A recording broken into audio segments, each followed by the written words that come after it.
Today I'm joined by senior MLB writer Will Sammon of The Athletic as we talk about the New York Mets offseason and the projected direction of this team heading into the 2025 season. Let's get into it.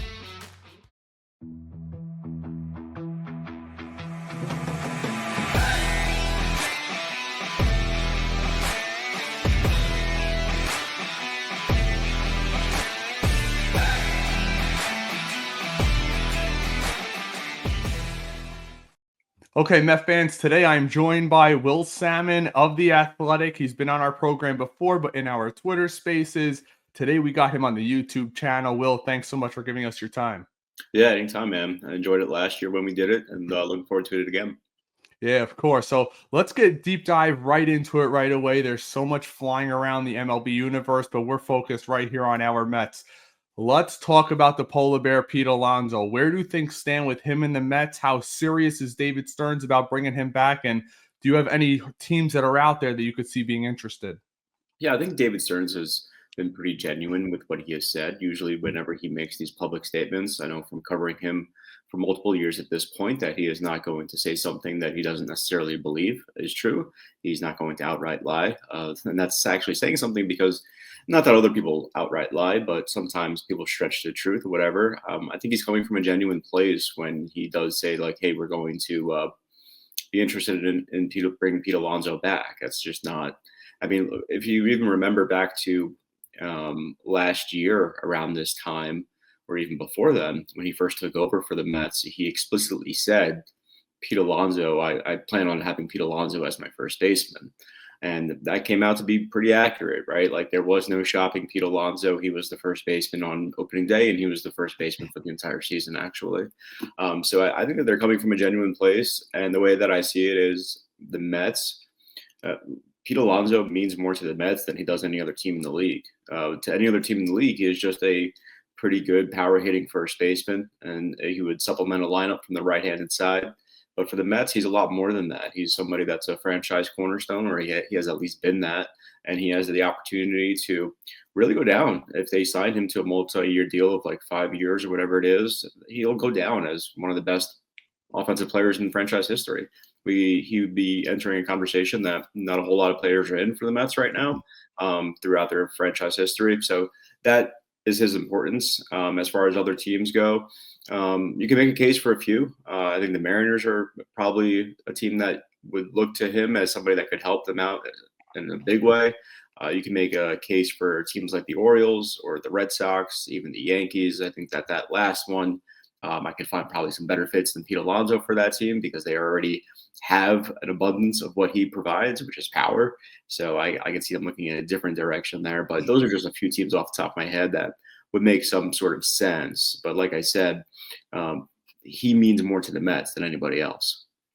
How much truth or validity was there to the supposed contract extension offer prior to this season? We originally heard it was potentially 6 years, but now we're hearing maybe the Mets offered even 7 years, which to me would be out of character for David Stearns. But do you see any validity in that? Well, I think that the initial report, or the one that I tend to think as true, it came from Joel Sherman of the New York Post. And if I'm getting it correctly off the top of my head, I believe his report was before Stearns took over. I could be off with that. And that would even be a whole different agency for Pete Alonso as well, since he hired Scott Boras ahead of his walk year. So if that tracks, again, that's a question I probably would like to double check on as far as the accuracy and the numbers. But I personally had not heard that. And at a certain point, to me, I think that those matter as far as data points go. But once it becomes something where, okay, this guy's definitely headed to free agency, I frankly just didn't really bother to dig into it as much because those things are, it is what it is at that point. If he said no, he said no. To me, it doesn't really matter in the grand scheme of things because he has Scott Boras as his agent now. The Mets have a different set of people making decisions with David Stearns, and his value has changed as being a year older or 2 years older or whatever it is. His value is always going to change. So for me, I'm looking at maybe something around the 150 mark, maybe a little higher, maybe a little bit lower. But when you look at other guys, other first basemen, Freddie Freeman, Paul Goldschmidt, those guys got upward of, I think, like 160-ish. I know in that case for Freddie Freeman, that was the case. So I look at it as like, do I think Pete Alonso is a better player than Freddie Freeman? Probably not. So it's hard for me to give him that much money. But then again, Scott Boras is his agent, and he tends to do a pretty good job. You think inevitably he ends up becoming, returning to the Mets? That would be my speculative guess, yeah. All right, so let's keep it going. Now that we've talked about the polar bear, we had two pitchers kind of break out for us last year, kind of a shot in the dark in Sean Manaea and Luis Severino. As you know, Manaea had an unbelievable second half, but some of the numbers that I'm hearing rumored around, 3 years, 60 million-ish, I think are preposterous for a guy who's 33 years old. Where do you see them fitting? Do you see them coming back to the Mets? Do you see Severino potentially accepting that qualifying offer, or is he going to decline it and shop himself around? Yeah, I think in the case of Manaea, I could totally actually see him getting 4 years and $75 million. I really could, because there isn't a whole lot of like good pitching depth in the league. So like teams are viewing this guy as probably at number 2. It's not as if like he is the same guy he was a couple of years ago. Now, a lot of people would want him to prove it again. But I will say, though, that this is a guy who has always kind of tinkered with his stuff. And I do believe that what he did last year was probably on some basis real. I would expect some regression there. I think that's always inevitable. But if I had to bank on somebody, I wouldn't mind giving him a multi-year deal. I really wouldn't. I think hard on it, don't get me wrong, because of his age and because he doesn't necessarily have that track record of success. But he has really – it's hard to be consistent in this market. It's hard to do what he did and come to a new team and put those numbers up. And there is a path where this guy actually does get a little bit better, or at least settles into some consistency. And so I wouldn't mind having that guy on my team. Actually, as far as Severino goes, I think it's unlikely that he accepts the qualifying offer. I think that he probably should think hard on it. But for me, this is a guy who already had to sign that prove it deal. So if I'm putting myself in his shoes, again, just speculatively speaking, do I really want to go another year where I have to do a prove it deal after I already just pitched a pretty solid season? So for me, again, putting myself in his shoes, perhaps, the way that I would see it is I want to cash in here, and maybe that just is a 3-year deal. Maybe it's a 2-year with like an option or something like that. But this is a shot at free agency. That's the way that I look at it, because you're really asking a lot for this guy to, 1, stay healthy again, 2, to be productive again, based on all the unfortunate stuff that he's had to deal with the last handful of years before last year. So I don't think he'll pitch a bad season. That's not what I'm trying to get at, but I'm just saying that I think just from a player point of view, the way that I would look at it is I got to look to see you for a multi-year offer here. And as much as that high value of 21 plus million, it sounds great. But again, you're asking a lot to bank on yourself 2 years in a row as a pitcher. Now, at the end of the postseason in David Stern's press conference, we kept hearing him talk about, like, some people were saying, what are the spending limits this year? Do you have spending limits? Are there certain players you'd be willing to exceed the spending limits for?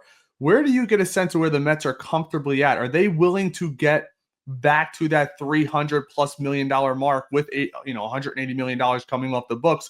Could you see them getting all the way back up there, or are the Mets and Steve Cohen going to look to potentially cut a little bit of that payroll off this year? Do you get any sense in either direction? Well, I think that for the way that this team is built, with already some guys like Francisco Lindor, Brendan Nimmo, Edwin Diaz, those guys are already commanding some pretty large salaries for their positions, for their respective positions. So I think a large payroll is almost inevitable here. Even last year, when they just did a bunch of 1-year deals with the guys, it was still, at the top of the league. Right. Granted, a lot of that's coming off the books, like you mentioned, whether it's Justin Verlander, Max Scherzer, the list goes on. It's coming off. Right. So it's coming off, and that helps. I don't get the impression that it's just like, hey, we have these openings, so like let's just sign a blank check to every single top free agent. I don't think that that's the case here. I suspect that they will be not as selective as they were last year, whereas, Yamamoto became the one and only major shot. Right. It was a different market, a different set of players here. I suspect, just a guess, that maybe it's a little bit more than one, but I'm not. But I want to stress that I do feel like it's not the sense of like, oh, it's a blank check for every single player. That's the tippy top of the position. And if we don't get this guy, we'll get that guy. I just don't see that as the way this goes down. Right. It wasn't too long ago, a couple off seasons ago, we thought the Mets were not going to be spending as crazy as Mhm. they were potentially willing to. And then you get the call in the middle of the night. The Mets and Carlos Correa are negotiating. So Mhm. the reason why I bring that up is obviously the big star of the off season, the chip Met fans have wanted for decades, it seems. It seems like, yes, Lindor is a great player, but Juan Soto is in another atmosphere, at least hitting wise, than Francisco Lindor. And he could completely change and alter this lineup potentially for the next decade. You hear the rumors about the Dodgers, Cohen and company are flying out west. So are the Yankees. So are the Red Sox. I saw as of a couple minutes ago, it was reported the Red Sox are going to be going out there. Will Steve Cohen be willing to say, you know what, I'm going to outbid everyone, and at the end of the day, you're going to have to turn money down? Or is he going to be more like, I'll spend at the top of the market, but I'm not going to be outbidding everybody because we have other holes to fill? Where do you see that playing out? And at the end of the day, where do you see Juan Soto ending up? Yeah, I think it kind of depends on how these conversations go in California, actually. I think Mm, that Steve Cohen is a good reader of people. And I think if he reads the situation as, okay, this guy definitely is serious about coming to the Mets. He's not just jacking up the price for the Yankees or whoever. He's serious about this. We're having a genuine conversation. Things are aligning well. This is, like you alluded to, he's a tremendous player, generational talent. Then sure, I could see him being the highest bidder, absolutely. Um, Not to say that that's what it takes, but I think that would set it to, it's going to be hard for him to turn that down, especially um, with Scott Boras as your agent. So I think they're up against the familiarity aspect with the Yankees, where like he just put up a monster season in his walk mhm. year. He knows how that stadium plays. He thrived hitting in front of Aaron Judge. That would be the potential setup for him again. So there's a lot of familiarity. They just went to the World Series, so that he knows that they care about winning there, and they demonstrated it already. So the Mets have to do their own selling in that regard too, I would imagine. But when it just comes down to dollars, he's in a situation, Cohen, that he could potentially put out an offer that the Steinbrenner family just either can't or will choose not to. So that's the way I view it as going down. He's either going to maybe end up with the Mets, or the Mets just end up getting used to jack up the price. And I think that this conversation ahead It's our will help biggest inform fear. us. Yeah, will help inform us of what's going to happen. Ultimately, where do you think he ends up if you had to weigh your scale? I don't know. I have a hard time seeing him not go back to the Yankees. I really do. I After the respect that. season that they had, um, they just went to the World Series. Again, just putting myself in his shoes, like why test it if it's already worked here?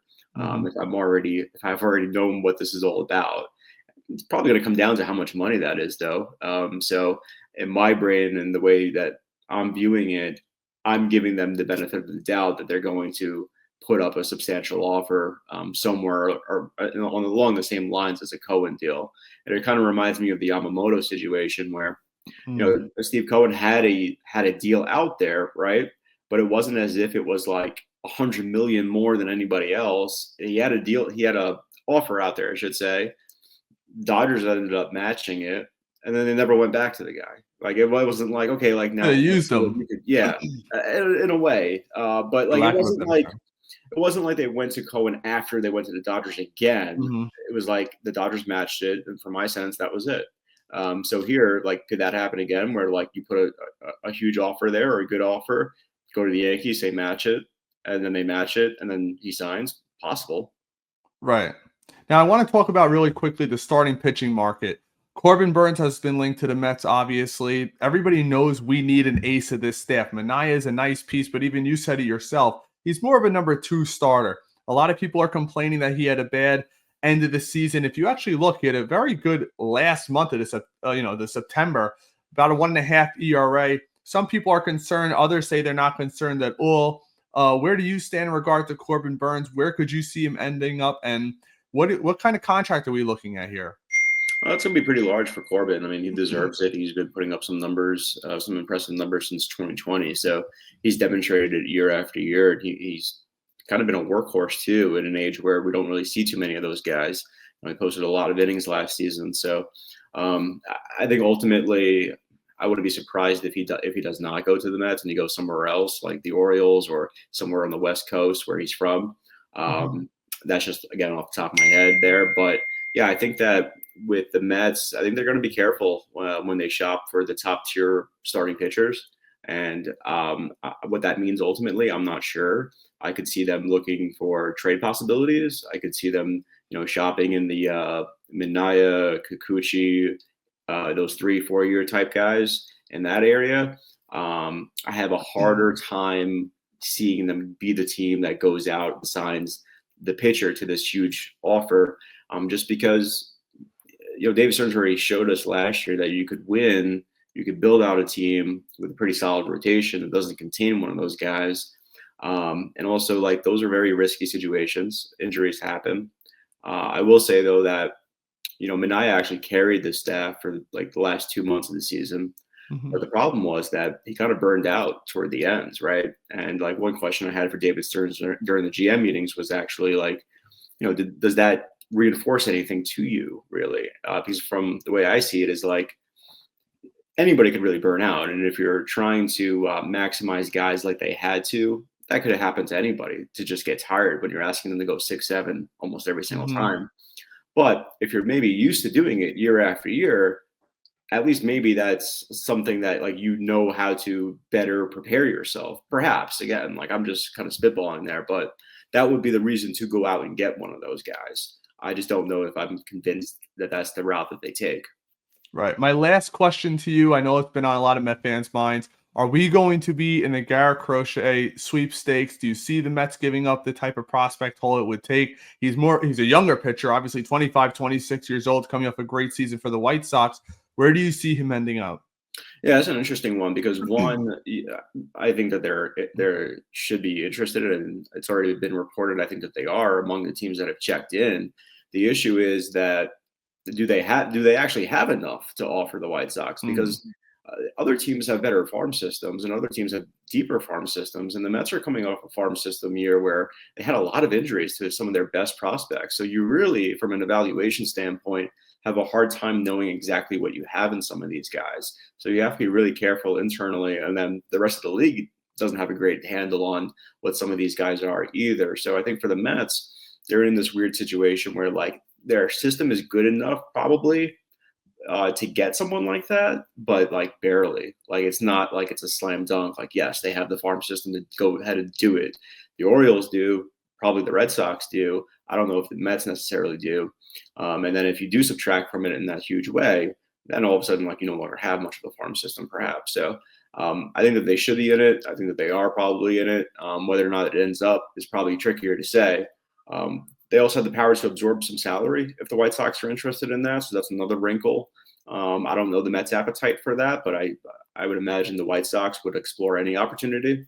So that could be a thing. I don't know. But there's one aspect of it. But ultimately, like, the White Sox need to win this trade, or they need to at least not mess this one up. Right. So they're going to look for the best prospect package possible. And I'm not convinced that the Mets can really offer that at this point, but I do think that they have enough if they really wanted to do it. And I do think that they could get somebody else who is controllable, who is young, who is pretty good, even if it's not someone like Garrett Crochet. I appreciate your time, Will, as always, guys. Will Sammon of The Athletic, Mets senior writer. Thanks so much, Will, for your time, and look forward to having you back. Yeah, man, anytime. Always a blast talking with you.